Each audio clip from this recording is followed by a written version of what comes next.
Hello guys, so it's Monday morning and we have two bikes here.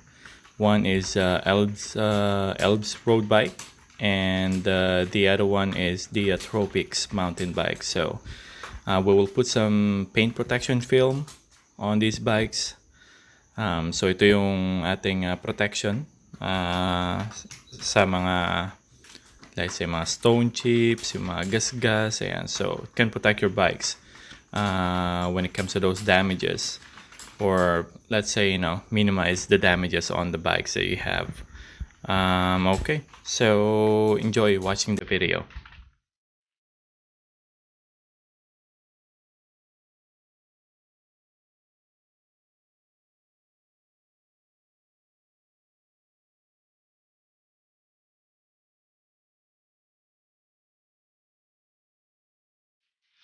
What's up guys? Alright, so it's a PPF installation sa dalawang mountain, isang mountain bike at isang road bike. Ito ang anong road bike nga to? Hajet Tropics. Ayan, so nilagyan lang natin yung ibabaw niya ito. So ito yung protection na ng mountain bike para sa mga dirts, bato. Ayan.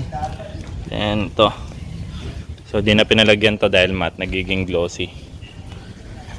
Ayan, so ito yung isa, yung road bike na Elbs.